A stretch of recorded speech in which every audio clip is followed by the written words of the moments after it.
ഇപ്പൊ നമ്മൾ കാസിന്റെ ഒക്കെ കാര്യം പറയുമ്പോൾ തന്നെ ഇപ്പൊ മോഡിഫിക്കേഷൻസ് നമ്മുടെ പുറത്തെ കാസ് ഒക്കെ കാണുമ്പോഴത്തേക്ക് നമ്മുടെ നാട്ടിലെ ആളുകൾക്കും ഒരുപാട് മോഡിഫിക്കേഷൻസ് ചെയ്യാനും ഒക്കെ താല്പര്യം ഉണ്ടായിരിക്കുമല്ലോ. ശരിക്കും പറഞ്ഞാൽ മോഡിഫിക്കേഷൻസിനെ കുറിച്ചിട്ട് എന്താ പറയാനുള്ളത്? നമ്മുടെ നാട് വളർന്നിട്ടില്ല എന്ന് പറയാനുള്ളത്. അതായത് മോഡിഫിക്കേഷൻ എന്ന് പറഞ്ഞാൽ അത് ശരിക്കും അത്ര വലിയ പ്രശ്നമുള്ള കാര്യമൊന്നുമല്ല. ഫോർ എക്സാമ്പിൾ അമേരിക്ക അല്ലെങ്കിൽ അങ്ങനെയുള്ള വലിയ വലിയ കൺട്രികൾ നോക്കി കഴിഞ്ഞാൽ നമുക്ക് ഗ്രൗണ്ട് അപ്പ് ബിൽഡ് ചെയ്ത് വണ്ടി ഉണ്ടാക്കാനും അതുകൊണ്ട് സർട്ടിഫൈ ചെയ്ത് ഓടിക്കാനുള്ള അവസരങ്ങളുണ്ട്.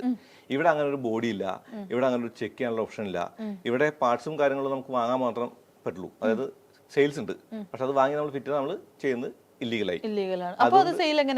സെയിൽ മോട്ടോർ വാഹന വകുപ്പല്ലോ ചെയ്യുന്നത്. അത് കേരളത്തിൽ വേറൊരു ഡിപ്പാർട്ട്മെന്റ് ചെയ്യുന്നത്. സെയിൽ ആവാം, കുഴപ്പമില്ല. പക്ഷെ വാങ്ങി ഇപ്പൊ സിഗരറ്റും ബീഡിയും ഒക്കെ അങ്ങനെ തന്നെയാണ്. വാങ്ങി ഉപയോഗിക്കുമ്പോഴാണ് പ്രശ്നമുള്ളൂ. വിൽക്കുന്നുണ്ടല്ലോ ഈവൻ മദ്യപാനം അനോദനാരികരാണ് പറയുന്നത്. പക്ഷെ മദ്യം വാങ്ങുന്നുണ്ട്. ഓക്കെ, അതുപോലെ വാങ്ങാൻ പറ്റും. പക്ഷെ നമുക്കൊരു ബോഡി ഇല്ല, ഒരു ചെക്ക് ചെയ്യാനുള്ള ഓപ്ഷൻ ഇല്ല. ഞാൻ പറയുന്നത് ഒരു മോഡിഫിക്കേഷൻ എന്ന് പറയുന്നത്, മോഡിഫിക്കേഷൻ വാക്കേ വേണ്ട, നമുക്ക് ഇഷ്ടം പോലെ കസ്റ്റമൈസ് ചെയ്യാൻ പറ്റുക. അതല്ലെങ്കിൽ കസ്റ്റമൈസ് ചെയ്തിട്ട് അത് ടെസ്റ്റ് ചെയ്ത് റോഡ് വർത്തി ആണോ എന്ന് നോക്കാനുള്ള ഒരു ബോഡി ഉണ്ടാവുക, അല്ലെങ്കിൽ ഒരു ഏജൻസി ഉണ്ടാവുക. അവർ ആ പേപ്പറിൽ ഇത് മോഡിഫൈ ചെയ്ത വണ്ടിയാണ്, റോഡ് ലീഗലാണെന്ന് എഴുതി കൊടുക്കാൻ പറ്റുക. അങ്ങനെയൊക്കെ ചെയ്യാൻ പറ്റിയിരുന്നെങ്കിൽ നല്ലതായിരുന്നു എന്നുള്ളത് എല്ലാ വാഹന പ്രേമികളെയും പോലെ വണ്ടി പ്രാന്തന്മാരെയും പോലെ എനിക്കും ആഗ്രഹമുണ്ട്.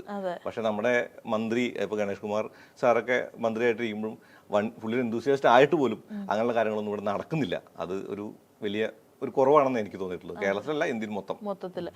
എന്തെങ്കിലും മാറ്റങ്ങൾ വരാനായിട്ടുള്ള ചാൻസസ് ഉണ്ടോ? പോസിബിലിറ്റീസ് ഉണ്ടോ? ഞാൻ പ്രതീക്ഷിച്ചിരുന്നു. അതായത് കുറച്ച് എന്തൂസിയാസ്റ്റ് ആയിട്ടുള്ള ആളുകൾ മന്ത്രിയായിട്ട് വരുമ്പോൾ, അല്ലെങ്കിൽ കുറച്ച് വണ്ടി ഇഷ്ടപ്പെടുന്ന ആളുകൾക്ക് മന്ത്രിയായിട്ട് വരുമ്പോൾ, അല്ലെങ്കിൽ ഉയർന്ന പൊസിഷനിൽ എത്തുമ്പോൾ ഇതിൽ മാറ്റങ്ങൾ വരും എന്നൊക്കെ വിചാരിച്ചിരുന്നു. പക്ഷെ ഇപ്പൊ എനിക്ക് പ്രതീക്ഷയൊന്നുമില്ല. കാരണം അങ്ങനെയുള്ള ഒരു വെളിച്ചമൊന്നും ഞാൻ ടണലിന്റെ അറ്റത്ത് കാണുന്നില്ല. ആ ഒരു നിങ്ങളുടെ ഉള്ളിൽ ആ ഒരു വണ്ടിയെ കസ്റ്റമൈസ് ചെയ്യുമ്പോൾ കിട്ടുന്ന ആ ഒരു ഹാപ്പിനെസ് അത് മനസ്സിലാക്കുന്നില്ല. അത് ഹാപ്പിനെസ് മാത്രം പറയാൻ പറ്റില്ല. അത് ഒരു വണ്ടി ഒരിത്തിരി പേഴ്സണലൈസ് ചെയ്ത് ഓടിക്കുമ്പോൾ കിട്ടുന്ന ഒരു ഹൈ ഫീൽ ഉണ്ട്. ഇപ്പൊ നമുക്ക് ചില ആളുകൾക്ക് മനസ്സിലാവില്ല, സാധാരണക്കാർക്ക്.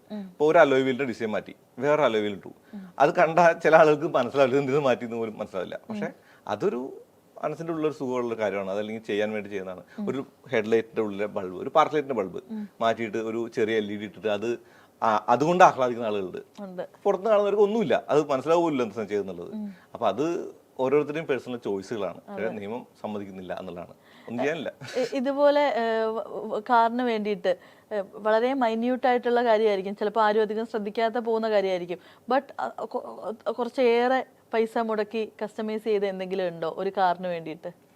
എന്റെ വണ്ടികൾ എപ്പോഴും ഞാൻ എന്റെ ഒരു ചെറിയ പേഴ്സണൽ ടച്ച് കൊടുക്കാറുണ്ട്. ഇപ്പൊ ഞാൻ വാങ്ങിയ വണ്ടി ഫോർഡ് ആസ്പെയർ ആയിരുന്നു ആദ്യം മേടിച്ചത്. അന്ന് അത് ടാക്സി മാർക്കറ്റിൽ സുലഭമായിട്ടുള്ള വണ്ടിയാണ്.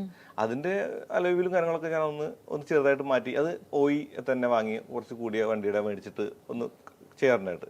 പക്ഷെ ഞാൻ ലീഗലായിട്ടൊന്നും ചെയ്യാറില്ല. വെച്ചാൽ എഞ്ചിൻ റീമാപ്പ് ചെയ്യുകയോ അല്ലെങ്കിൽ മോഡിഫൈ ഒന്നും ചെയ്യാറില്ല. കാരണം നമ്മളൊരു നാട്ടിൽ ജീവിക്കുമ്പോൾ അവിടുത്തെ നിയമം നമ്മൾ പാലിക്കണം. അതുകൊണ്ട് തന്നെ അങ്ങനെയുള്ള ആഗ്രഹങ്ങളൊക്കെ മാറ്റി വച്ചേക്കാണ്. ഇപ്പോൾ എന്തെങ്കിലുമൊക്കെ പറ്റുകയാണെങ്കിൽ ഇപ്പോൾ ഇവിടെ സംഭവിക്കുകയാണ് അങ്ങനെയൊക്കെ ഉണ്ടെങ്കിൽ അന്ന് ചെയ്യാം എന്നുള്ള. അങ്ങനെ ആഗ്രഹിച്ച് വെച്ചേക്കുന്നത് എന്താ? അങ്ങനെ ഒരു മാറ്റം ഉണ്ടെങ്കിൽ എനിക്ക് എന്റെ വണ്ടി ഒരിത്തിരി കൂടി ട്യൂൺ ചെയ്ത് പവർ കൂട്ടുന്ന ആഗ്രഹമുണ്ട്. ഒന്ന് ബ്രേക്കെല്ലാം അപ്ഗ്രേഡ് ചെയ്ത് ഒരിത്തിരി കൂടി ഒരു മസിൽ കാർ പോലെ പവർ കൂട്ടി ഓടിക്കണം ആഗ്രഹമൊക്കെ ഉണ്ട്. അതുപോലെ ജിമ്മിനിക്ക് ഒരു പ്രോപ്പർ ഓഫ് റോഡ് ആയിട്ട് ലിഫ്റ്റ് കിറ്റ് ഒക്കെ വെച്ച് ആ വണ്ടി കാണുമ്പോൾ തന്നെ അങ്ങനെ ആഗ്രഹങ്ങളൊക്കെ ഉണ്ട്. പക്ഷെ ചെയ്യാൻ പറ്റില്ല, നമുക്ക് ചെയ്യാൻ പറ്റില്ല. കയ്യിൽ പൈസ ഉണ്ടെങ്കിൽ പോലും ചെയ്യാൻ പറ്റില്ല. ഇത് ഈ പൈസ എന്ന് പറയുന്നതും ഇതിപ്പോ നമ്മളിപ്പോ ഒരു പക്ഷെ ഭക്ഷണം കഴിച്ചില്ലെന്ന് വരും, ഡ്രസ്സ് മാറ്റില്ലെന്ന് വരും, അല്ലെങ്കിൽ വാങ്ങിയില്ല എന്ന് വരും, ഒരു യാത്ര മാറ്റി വയ്ക്കും, എന്നിട്ട് ആ കാശ് വണ്ടിക്ക് ചെലവാക്കും. അത് വേറൊരു മൈൻഡ് സെറ്റാ. അത് കാശ് ഉണ്ടാവുമല്ല, അത് ഉണ്ടാക്കണല്ലോ നമ്മളൊരു കാര്യത്തിന് വേണ്ടിയിട്ട്. അതിന് വേണ്ടിയിട്ട് ഉറപ്പായിട്ടും അതിന്റെ ഓപ്ഷൻ ഉണ്ടെങ്കിൽ ഉറപ്പായിട്ടും ചെയ്യും.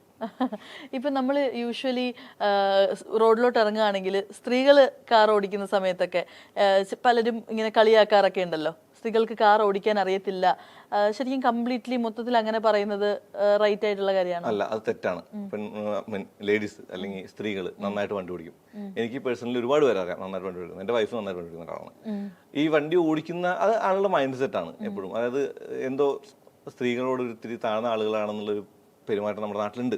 അത് മറച്ചേക്കേണ്ട കാര്യമൊന്നുമില്ല, ഉറപ്പായിട്ടുള്ളതാണ്. ആ ഡിസ്ക്രിമിനേഷൻ നമുക്ക് പലയിടത്തും കാണാൻ പറ്റും. അത് റോഡിലും കാണാനേ ഉള്ളൂ. അത് ചെയ്യേണ്ട കാര്യമല്ല, ചെയ്യാൻ പാടില്ലാത്ത കാര്യമാണ്. പക്ഷെ അതിന് മാത്രമൊന്നും ആളുകൾക്ക് വളർച്ചയുണ്ടായിട്ടില്ല മനസ്സിലെന്ന് എനിക്ക് തോന്നുന്നത്. കാരണം ഒരു സ്കൂട്ടർ പോകുന്നു അല്ലെങ്കിൽ ഒരു കാർ ഓടിച്ച് പോകുന്നു, മുന്നിൽ പോകുന്ന ഒരു സ്ത്രീ ആണെങ്കിൽ ഹോൺ അടിച്ച് ഓവർടേക്ക് ചെയ്ത് കയറി പോവുക എന്നുള്ളത് എന്തോ ഒരു വലിയ ഒരു മസ്റ്റായിട്ട് അല്ലെങ്കിൽ ഒരു വലിയൊരു അച്ചീവ്മെന്റ് ആയിട്ട് കാണുന്ന കുറെ ആളുകളുണ്ട്. തിരിഞ്ഞു നോക്കി ചിലപ്പോൾ ചീത്തയും പറഞ്ഞിട്ട് പോകും. ഒരു കാര്യമില്ല. ഏറ്റവും കൂടുതൽ പറയുന്നതാണല്ലോ സ്ത്രീകൾ വണ്ടി ഓടിക്കുമ്പോൾ തുഴയുന്ന കാര്യം. അതെന്താണെന്നറിയോ, ഇപ്പൊ നമ്മള് സാധാരണക്കാർ ആളുകളൊക്കെ തന്നെയും സ്ത്രീകൾക്ക് വണ്ടിയായിട്ട് ആക്സസ് ഇല്ല. ഞാൻ നേരത്തെ പറഞ്ഞല്ലോ, നമുക്ക് 80s പിള്ളേർക്ക് വണ്ടി കണ്ടിട്ട് പോലും പരിചയമില്ല. പിന്നെ ആ ഇഷ്ടം കൊണ്ട് ആ വണ്ടിയുടെ മുകളിൽ പോകുന്നതാ. ഇവരിത് പഠിക്കുന്ന ഒരു ആഗ്രഹത്തിന്റെ പുറത്ത് മാത്രമല്ല, ഇവർക്ക് ആവശ്യം കൂടെയാണ്. ഇപ്പൊ ഒരു സ്ത്രീ ഒരു വണ്ടി ഓടിക്കാൻ പഠിച്ചു കഴിഞ്ഞാൽ അവർ ഇൻഡിപെൻഡന്റ് ആയി. അവർക്ക് എവിടെയും പോകാൻ ആളെ ആശ്രയിക്കേണ്ട കാര്യമില്ല. രാത്രിയൊക്കെ യാത്ര എവിടെ വേണേൽ പോവാം. കാറൊക്കെ എടുത്ത് യാത്രയൊക്കെ പറ്റും. ഞാൻ നാനോ കൊണ്ട് ഒരു കാശ്മീർ ട്രിപ്പ് എടുക്കണ്ടായി. കന്യാകുമാരി ടു കാശ്മീർ തിരിച്ച് വരണ്ടായിട്ടുണ്ട്. ആ 25 ദിവസം ഡ്രൈവിംഗ് അറിയാവുന്ന കൊണ്ട് മാത്രം പിടിച്ചെന്നാണ് എൻ്റെ വൈഫൊക്കെ എനിക്ക് തോന്നുന്നു. അപ്പോൾ വണ്ടി ഓടിക്കാൻ അറിയുന്നത് ശരിക്കും ഒരു വലിയ ഒരു ഫ്രീഡമാണ് അവർക്ക്. അപ്പൊ അത് പഠിക്കാൻ വേണ്ടി പഠിക്കുമ്പോൾ ചിലപ്പോൾ തുഴഞ്ഞു വരും. കാരണം അവരെ വണ്ടി ആദ്യമായിട്ട് കയറുന്ന സൈക്കിൾ ബാലൻസ് ഉണ്ടായിക്കൊള്ളുന്നില്ല. ചിലപ്പോൾ ഇത് പഠിക്കുന്നത് വിടുന്നതായിരിക്കും. അതൊരു തുഴച്ചില്ലെന്നൊക്കെ പറഞ്ഞ് കളിയാക്കുന്നവരോടൊന്നും പറയല്ല. അത് അവരുടെ മനസ്സിന്റെ വലിപ്പക്കുറവ് മാത്രമേ പറയുള്ളൂ. Manual or automatic? മാനുവലാണ് ഇഷ്ടം. ഏത് വണ്ടി ഭ്രാന്തനോട് ചോദിച്ചാലും അങ്ങനെ. പക്ഷേ ഓട്ടോമാറ്റിക്കിനൊരു സുഖമുണ്ട്. ഓട്ടോമാറ്റിക് ഓടിക്കാനായിട്ട് അത്ര മോശം ഒന്നുമല്ല. ഏതൊരു മാനുവലിനേക്കാളും ക്വിക്കായിട്ട് ഷിഫ്റ്റ് ചെയ്യാനും അല്ലെങ്കിൽ ഫാസ്റ്റ് ആയിട്ട് ഓടിക്കാനും ഓട്ടോമാറ്റിക് പറ്റും. പക്ഷെ നമ്മളിപ്പോഴും ആ ഓൾഡ് സ്കൂൾ ആയതുകൊണ്ട് പറയുന്നതാണ് അങ്ങനെ ഓട്ടോമാറ്റിക് അല്ല മാനുവലാണ് ഇഷ്ടം. പക്ഷെ മാനുവലിനേക്കാളും എത്രയോ മികച്ച ഡ്രൈവ് ഒക്കെ സമ്മാനിക്കാൻ ഓട്ടോമാറ്റിക്കാണ് ഉറപ്പായിട്ടും. അതെ, രണ്ട് കൈ സ്റ്റീറിംഗ് എടുക്കേണ്ട എന്നുള്ളത് തന്നെയാണ് വലിയ കാര്യം. ഇപ്പൊ ട്രാക്കിലൊക്കെ ഓടിക്കാണെങ്കിലും ഫാസ്റ്റ് ആയിട്ട് ഓടിക്കാണെങ്കിലും ഗിയർ മാറാൻ വേണ്ടി കൈയെടുത്ത് നമ്മൾ കഷ്ടപ്പെട്ട കാര്യമില്ല. ഹാൻഡിൽ ചെയ്ത് ഓടിച്ചുകൊണ്ട് പോകാൻ പറ്റും. ഓട്ടോമാറ്റിക്കിന്റെ അത്രയും ക്വിക്കായിട്ട് ഒരു മാനുവൽ ഒരാൾക്കും ഷിഫ്റ്റ് ചെയ്യാൻ പറ്റില്ല. കാരണം കമ്പ്യൂട്ടർ ഷിഫ്റ്റ് ചെയ്യുന്ന പോലെ ഒരു മനുഷ്യൻ ഷിഫ്റ്റ് ചെയ്യാൻ പറ്റില്ല. സ്റ്റിൽ എനിക്ക് ഇഷ്ടം മാനുവലാണ്. പക്ഷേ അതിന്റെ ഫാക്ട് എന്ന് പറയുന്നത് നമ്മുടെ നാട്ടിൽ ഒരുപാട് സെലിബ്രിറ്റീസിനൊക്കെ ഒരുപാട് വലിയ ഹ്യൂജ് കാർ കളക്ഷൻ ഉണ്ട്.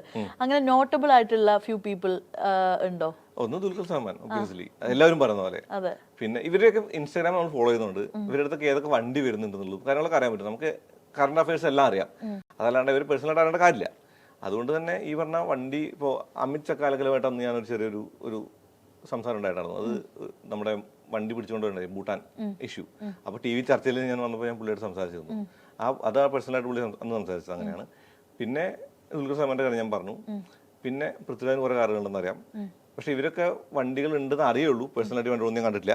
ഇൻസ്റ്റാഗ്രാമിൽ കാണുന്നു, അറിയുന്ന കാര്യങ്ങൾ മാത്രമേ ഉള്ളൂ. അതെ, നമ്മുടെ നാട്ടിൽ ഇതേപോലെ നോക്കുകയാണെങ്കിൽ ഒരു വണ്ടി ഭ്രാന്തനുണ്ട്. ഇതുപോലെ തന്നെ ചേട്ടൻ തന്നെ കാണുമ്പോഴത്തേക്ക് ഇത് ആരാ എന്നെക്കാളും വലിയൊരു വണ്ടി ഭ്രാന്തൻ എന്ന് പറഞ്ഞ് അങ്ങനെ ഞെട്ടിയിട്ടുള്ള ഞെട്ടിയിട്ടില്ല. അത് എനിക്ക് മനസ്സിലായ കാര്യം എന്ന് പറയുന്നത്, വണ്ടിഭ്രാന്ത് എന്ന് പറയുന്നത് മൾട്ടിപ്പിൾ ലെവൽസ് ഓഫ് വണ്ടിഭ്രാന്ത് ഉണ്ട്. ഇപ്പൊ നിങ്ങളുടെ കയ്യിൽ കാശുണ്ടെങ്കിൽ നിങ്ങൾക്ക് വലിയ വണ്ടി ഭ്രാന്തനാകാൻ പറ്റും. ഭ്രാന്തനാണെന്ന് കാണിക്കാൻ പറ്റും. ഭ്രാന്തന ഒരു സാധാരണ ആൾക്ക് വണ്ടി വാങ്ങാൻ വകുപ്പില്ല. പക്ഷെ അദ്ദേഹവും ഭ്രാന്തനാണ്. കാരണം ആ മനസ്സിന്റെ ഉള്ളിൽ പുള്ളിക്ക് കുറെ സ്വപ്നങ്ങളുണ്ടായിരിക്കും. എല്ലാ വണ്ടിയും കാണുമ്പോൾ ഒരുപാട് നോക്കുമ്പോൾ നമ്മൾ പറയും, ഒരു നല്ല പെൺകുട്ടി നടന്നു പോയാലും ഒരു നല്ല കാറ് പോയാലും ഏത് നോക്കുന്നു പറഞ്ഞാൽ പലരും പറയും ഞങ്ങൾ കാറ് നോക്കുന്നു പറയും. ചില ആളുകൾ അത് എക്സാജറേറ്റഡ് അല്ല, ചിലപ്പോൾ സംഭവിക്കുന്നതാണത്. അവർക്ക് വണ്ടി വാങ്ങണം എന്ന് ആഗ്രഹം ഉണ്ടായിരിക്കും, വണ്ടി ഉപയോഗിക്കണം എന്ന് ആഗ്രഹം ഉണ്ടായിരിക്കും. പക്ഷെ വണ്ടി വാങ്ങാൻ പറ്റിക്കൊള്ളുന്നില്ല. അങ്ങനെ എനിക്ക് മെസ്സേജ് അയക്കാറുണ്ട്, എനിക്ക് വണ്ടി ഇഷ്ടപ്പെട്ടു, എന്തെങ്കിലും ഇത് വാങ്ങാൻ പറ്റും ഞാൻ വിചാരിക്കുന്നു എന്ന് പറഞ്ഞിട്ട്. അപ്പൊ ഞാൻ തിരിച്ച് മെസ്സേജ് അയക്കും, നിങ്ങൾക്ക് എന്തായാലും പറ്റും, ഉറപ്പായിട്ടും പറ്റും, ശ്രമിക്കുന്നു പറഞ്ഞിട്ട് അയക്കാം. ഇങ്ങനെ ആഗ്രഹിച്ച് മാനിഫെസ്റ്റ് ചെയ്ത് ഇങ്ങനെ സ്വന്തമാക്കിയ കാർ ഏതാ? അങ്ങനെ സ്വന്തമാക്കിയ കാർ എന്ന് പറയാൻ കാർ ആയിട്ടില്ല. ആയിട്ടില്ല. ജിംനി വേണമെങ്കിൽ ഞാൻ പറയാം, ലേറ്റസ്റ്റ് മേടിച്ചാണ്. ഞാൻ മാനിഫെസ്റ്റ് ചെയ്തൊന്നും പറയാൻ പറ്റൂല. പക്ഷെ അങ്ങനെ ഒരു മാനിഫെസ്റ്റേഷൻ നടക്കുന്നുണ്ട്. അത് എന്തെങ്കിലും ഒക്കെ ഒരിക്കൽ ശരിയാവും, ഉറപ്പായിട്ടും. കാറാണെങ്കിലും ബൈക്കാണെങ്കിലും ഒക്കെ, ഇപ്പൊ കാറിലാണെങ്കിലും ഈ പറയുന്ന പോലെ അമ്മയാണെങ്കിലും അച്ഛനായാലും അവർ സൈഡിലിരുന്നിട്ട് സീറ്റ് ബെൽറ്റ് ഇട്ടാലും ഈ കുട്ടിയെ വെറുതെ മടിയിലല്ലേ വെക്കുന്നത്. കുട്ടി ഇത് ഒരു നമ്മുടെ ഒരു എന്താ പറയാ, ഇത് കൊച്ചു എന്ന് പറയുന്നത് ഒരു ഭാരമുള്ള ഒരു സംഗതിയായിട്ട് മാറും. അതായത് കൈ വിട്ടു പോകും, ഉറപ്പാണ് കൈ വിട്ടു പോകും. കാരണം നമുക്ക് ഒരു ബ്രേക്ക് ചവിട്ടോ അല്ലെങ്കിൽ ഒരു ഇടിയോ നടന്നാൽ കൈ വിട്ടു പോകും. കൊച്ചായിരിക്കും ആദ്യം തെറിച്ചു പോകുന്നത്. കൊച്ചിനെ മുൻ സീറ്റിൽ എടുത്തിരുന്ന് പറയും. ഇപ്പൊ ചൈൽഡ് സീറ്റ് ഇല്ലെങ്കിൽ പിൻ സീറ്റിൽ ഇരുന്ന് മടി വെച്ചിരുന്ന് യാത്രയാണെന്ന് പറയും. ഇതൊക്കെ പറയുമ്പോൾ ഇതൊക്കെ പറയാൻ നിങ്ങൾ ആരാണ്, അല്ലെങ്കിൽ ഇതൊന്നും പറയേണ്ട ആവശ്യം, നമ്മൾ നമ്മുടെ ഇഷ്ടം പോലെ ജീവിക്കുന്നു പറയും. അങ്ങനെയല്ല, ഇതിന് ഒരു കാരണമുണ്ട്. കാരണം ഇപ്പോൾ റോഡിൽ ഇഷ്ടംപോലെ വണ്ടികളാണ്, അപകട സാധ്യത കൂടുതലാണ്. അതുകൊണ്ടൊക്കെയാണ് ഇതിങ്ങനെ പറയുന്നത്.